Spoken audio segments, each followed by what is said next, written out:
Welcome back to the channel, everybody. First things first, before we can get into this video, I just want to say please go check out the recent video I uploaded about our new assistant coach, Preston Laird. And I also made a video about Pascal Siakam. So this video will be kind of similar to the Pascal video where I discuss the former Aggie and how he's doing now professionally. Teddy's not in the NBA, but hopefully he gets there soon. But we'll talk about that here in a bit. I haven't uploaded. It's funny, I'm telling you guys to go watch the Preston video. I haven't uploaded that video yet, but I will be uploading it before this video goes out. So go check it out if you haven't already. Views are getting better and all that, so I just really want that to continue. So if you guys wouldn't mind, that'd be great. You guys can go check it out and just, keep, shouting me out to your friends, I guess you could say. And just please subscribe if you haven't already, and like the video if you like it. If you don't like the video, yeah, I guess that's fine. But if you enjoy it, drop a like. It really helps with the channel. Today, again, I want to talk about Teddy Allen, who is in the recent years has been the best Aggie. Even though he was only there for 1 year, did a lot of great things. Averaged just under 20 a game, 19.6 to be exact.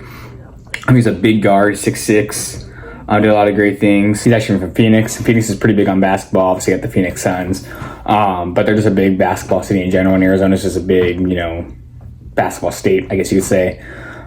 He averaged just under 7 rebounds a game in his solo year in Mexico State. Did a lot of great things, and something I talked about a lot in the videos is he led NMSU to their first NCAA tournament win in 29 years. Last time they won a game was back in 1993. Not sure who they faced or how they did, later on in the tournament, how far they went.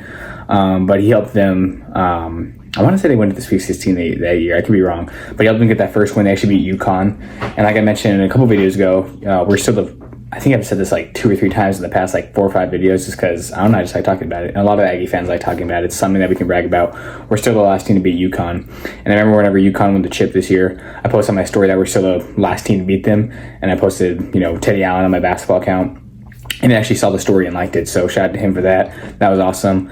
They beat UConn 70-63 in that first game, the round of 64, where UConn was the 5 seed and we were the 12 seed. Teddy dropped 37 points despite starting the game off 0 for 6, so it was looking like he was going to have a bad game, but he got out of the slump quickly and managed to just go off at the end. And remember, there's this picture, I'll probably throw up on the screen, where he was flexing for the crowd. It was really awesome. It was really great to see that. Unfortunately, he wasn't able to repeat his performance in the second game. It looked like he might have. He had that first shot that he made, but he only ended up shooting 5 for 16 against Arkansas, where they lost 48-53 in a very defensive effort game. That's why it was such a low-scoring game. Like I said, 12 points on 16 shots. He most of his points, 5 to 7 points, came in the last couple minutes. So I guess he did kind of come up clutch towards the end, but it was just too little, too late. And like I said, when he made that first shot, a lot of Aggie fans thought it was going to be the same thing as that first game. We thought he was going to have another nearly 40-point game, but when he looks like he played better when he started off slow. So it's not how you start, it's how you finish, and that went to go show that game. But Johnny McCants stepped up in his last game as an Aggie, scoring 16 points that game. Really helped us put ourselves in position to win that game. Unfortunately, we weren't able to get it done. But, it was a great season for him, and he also spent time in Nebraska previously to play at NMSU, where he averaged about 16.5 points per game, about 5 rebounds, shot the ball pretty well. He's always, people talk to him or say that he's a bad shot taker but a bad shot maker, and sometimes he does take bad shots, but he's able to capitalize. He's pretty efficient, and he converts on a lot of them. Early in his career, I believe he played at West Virginia University, and he averaged about 7 points in just under 12 minutes a game, so he was really efficient with his scoring in limited minutes. There was a stretch for about 4 years where he didn't play Division I basketball, but he did play at Western Nebraska Community College, where I believe he averaged 30 points a game or something. I wasn't able to find the exact stats, but I was just watching his highlights, and I was seeing people comment oh yeah, he played in my hometown, averaged about 30 a game. That's obviously a rough estimate, I'm sure, but he went to go show that JUCO was just too easy for him, and then returned to D1 and did a lot of great things, like I mentioned, for the Aggies, and for other teams as well, like Nebraska and West Virginia. But NMSU was his best opportunity. Coach Jans really loved him as a player and as a person, really utilized his scoring, and he was a big reason, again, why we were so successful that year. I still think that team would have been really successful without him, but we would not have probably made the tournament, probably wouldn't have won any games, obviously, in the tournament. I still think we'd have a high seed in the WAC, but I don't think we'd be able to win it all without Teddy. That team was just so great, and, a lot of Aggie fans miss that team. Hopefully we can have a team similar to that soon. We'll see how that all goes. I think with all the new coaches and players we have, and then the players coming back and the coaches coming back, should hopefully all work out and, go great together. Now to talk about the question that a lot of people ask, or want to know is, where's Teddy now? He's actually been playing overseas basketball for a couple years for many different teams, a lot in Canada, most notably being the Winnipeg Sea Bears. And fun fact before I even get to that, my family and I, we live really close to Vancouver. Winnipeg's obviously not in that area, but it's still in Canada, so it's pretty funny that we're close to Canada, which is where Teddy's playing, the country he's playing in. Canada's a really nice place, a really great place for him to play, and his playing style fits really well over there. Does a lot of great things for the team, and he's played for, like I said, numerous teams, but he's averaged about 23 points a game in overseas basketball, which is insane. I mean, if you're averaging almost 25 points a game in any professional league, that's awesome. His brother Timmy Allen is actually in the NBA, and it's actually funny because there was a meme going around because he was playing for the Grizzlies, I think, and there was a point where they didn't have his stats and they didn't even know who he was or something, so ESPN was making jokes who is this guy? But if you follow college basketball or just know anything about college basketball, NBA, I feel like you should know him because he was a really great player at Texas. So I know Teddy was kind of upset about that, but he had his back on that. He also made a comment whenever the Lakers were struggling and that they needed guys, Teddy was like, oh, they should sign me. Teddy is getting up there in age a little bit, so he's not as young as NBA teams would want him. He'd be let's say he'd be able to make the NBA in a couple years. He'd be a 27, 28-year-old rookie, because he played college basketball for so long. He played for 5 years for many different colleges. He was at different college each year. So it'd be a little bit of a struggle, but there's been a lot of guys Joe Ingles started his career off as a 27-year-old. So Teddy could follow in the footsteps, either be the same age, a little older, a little younger. But he's just done great overseas. I think he's proved that he's good enough to be in the NBA. And maybe I'm being biased because I'm obviously a New Mexico State fan. That's the school I go to, and that's the school obviously he dominated at and built a great fan base. But I think a lot of Aggie fans and just people in general watching him play would agree with me. He's definitely got NBA skill and NBA talent. I think the biggest thing that's preventing him from taking that next step to the NBA is because of kind of what I mentioned earlier, his bad shot mechanics sometimes. Not mechanics, but how he takes bad shots. I know that Paul George and Damian Lillard little beef that was going on. I know they made up and joke about it now. Whatever, PG said it was a bad shot. But that's because it's Damon Curry. Now Teddy will take those types of shots, not just deep range threes, but he'll take shots like he's Kobe or something. And maybe not a lot of NBA teams like that. But I think that's something that he can work on and fix. And I think there's a lot of other things in his game that are great. He's never really been known for a facilitator or playmaker, but I feel like if he worked on it, he could definitely get up to that level and provide for an NBA team. And I hope he makes an NBA team or an NBA roster soon, and I think he will. I'm not expecting him to go in and be a big time player or anything, but worst case scenario, he's just at least on a team. He's able to play garbage time minutes and is able just to be in the NBA and prove himself to hopefully get to a higher calling in the league. Because guys like Serge Rice, he's fighting for a roster spot. He even played in a preseason game for the Spurs earlier last season.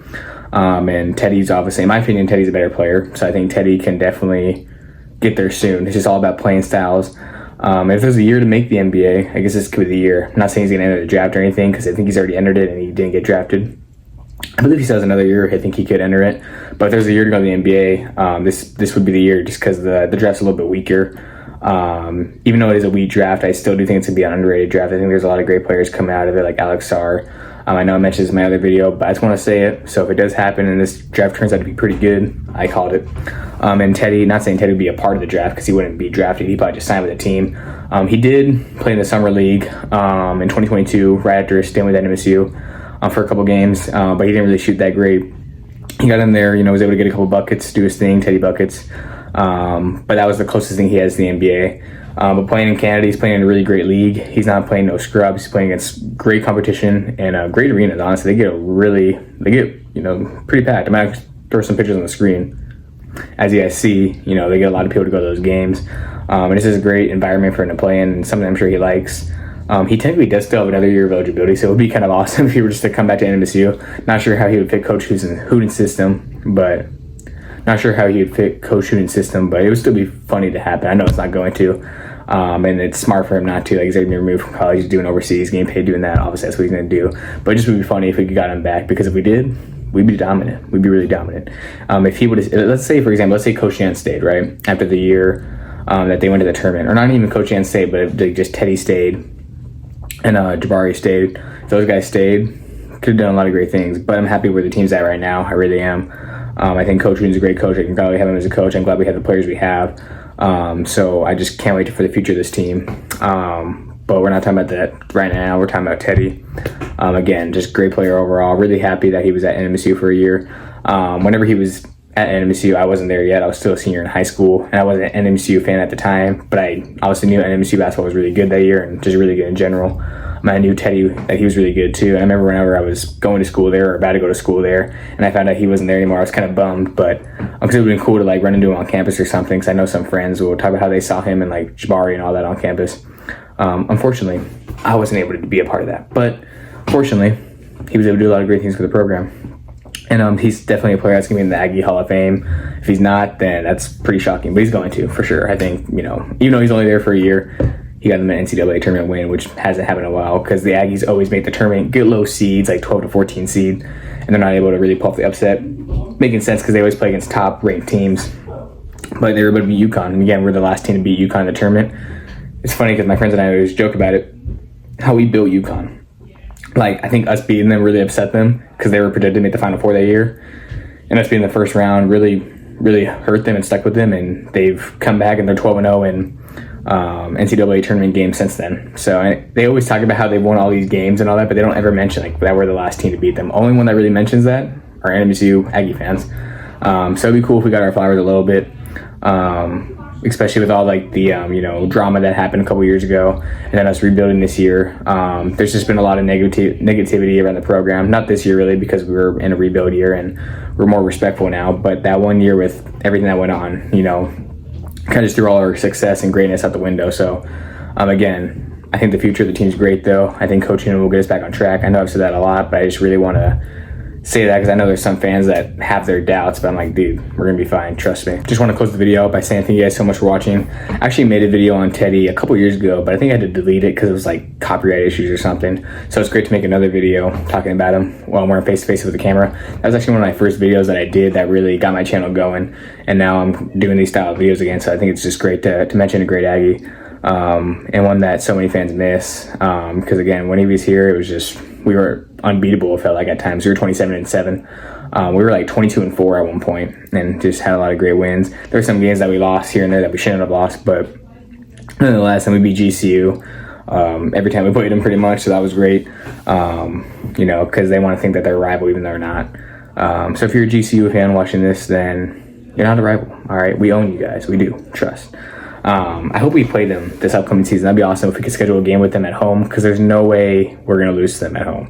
We might lose to them if we're to play over there at their place, but if we play them at NMSU, we're not losing to them. I can promise you that. If we can almost beat UNM at home with the team that we had compared to the team they had making the tournament, then there's no doubt in my mind we could beat GCU as well. I know they've been really great as of late, but we'll be back on top soon. We'll be back on top soon. Just trust that.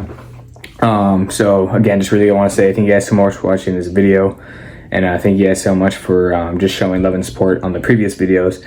And please keep that up and subscribe if you haven't already. And I'm out.